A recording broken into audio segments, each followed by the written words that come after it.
Hello, എല്ലാവർക്കും നമസ്കാരം. മരീൻസ് kitchen റെസിപ്പീസിലേക്ക് എല്ലാവർക്കും സ്വാഗതം. ഇന്ന് നമ്മൾ നല്ല ടേസ്റ്റി ആയിട്ടുള്ള മധുരസേവേൻ്റെ റെസിപ്പിയാണ് ചെയ്യാൻ പോകുന്നത്. വളരെ ഈസി ആയിട്ടുള്ള റെസിപ്പിയാണ്. അപ്പോൾ അതെങ്ങനെ ചെയ്യണമെന്ന് നോക്കാം. അപ്പോൾ അതിന് വേണ്ടിയിട്ട് ഒരു ബൗളിനകത്തോട്ട് നമുക്ക് കടലപ്പൊടി ചേർത്ത് കൊടുക്കാം. ഞാനിവിടെ ഈ ഒരു ഗ്ലാസ്സിൽ 2 ഗ്ലാസ് കടലപ്പൊടിയാണ് ഈ ഒരു മധുരസേവയ്ക്ക് വേണ്ടി എടുക്കുന്നത്. ഇതിനകത്തോട്ട് സെയിം ഗ്ലാസ്സിൽ 1 ഗ്ലാസ് അരിപ്പൊടി കൂടി ചേർത്ത് കൊടുക്കുന്നുണ്ട്. ഇനി ഇതിനകത്തോടെ നമുക്ക് ഉപ്പ് ചേർത്ത് കൊടുക്കാം. ഉപ്പ് നിങ്ങൾക്ക് ഡയറക്റ്റായിട്ട് ഇതുപോലെ ചേർത്ത് കൊടുക്കാം, അല്ലെങ്കിൽ നമുക്ക് ഈ മാവ് നനയ്ക്കാനായിട്ട് വെള്ളം എടുക്കുന്നതിൽ ഉപ്പ് കലക്കിയിട്ട് അങ്ങനെയും യൂസ് ചെയ്യാം കേട്ടോ.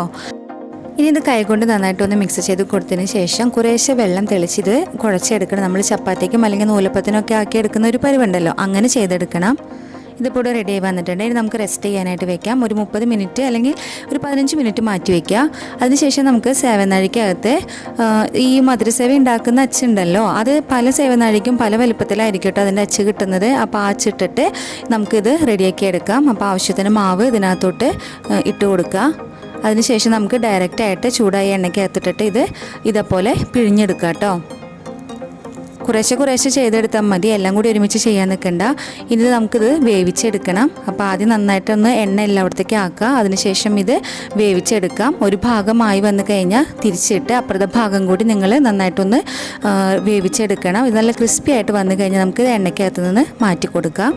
നമുക്കിതിൻ്റെ ഷുഗർ പാനി തയ്യാറാക്കാനായിട്ട് ഞാനിവിടെ 1.5 ഗ്ലാസ് പഞ്ചസാരയാണ് എടുക്കുന്നത്. അതിനകത്തോട്ട് സെയിം ഗ്ലാസ്സിൽ തന്നെ 1/2 ഗ്ലാസ് വെള്ളം കൂടി ചേർത്ത് കൊടുക്കുന്നുണ്ട്. ഇനി നമുക്കിത് പാനിയൊക്കെ എടുക്കാം. ഇതിനകത്തോട്ട് നമുക്ക് ഏലക്ക ചേർക്കണം. ഞാനൊരു 5 ഏലക്ക എടുത്തിട്ടുണ്ട്, അല്ലെങ്കിൽ നിങ്ങൾക്ക് ഏലക്ക പൊടിയായാലും ചേർത്താൽ മതി.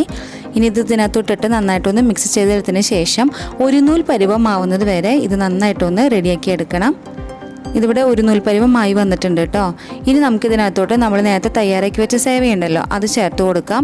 ഇനി നന്നായിട്ടൊന്ന് മിക്സ് ചെയ്തെടുക്കണം. ഇത് വലുതാണെന്നുണ്ടെങ്കിൽ ചെറുതായിട്ടൊന്ന് നുറുക്കിയിട്ട് ഇട്ട് കൊടുക്കുക. തീ ഓഫ് ചെയ്യുക കേട്ടോ. ഈ സമയത്ത് ഇത് നന്നായിട്ടൊന്ന് മിക്സ് ചെയ്തെടുക്കുക.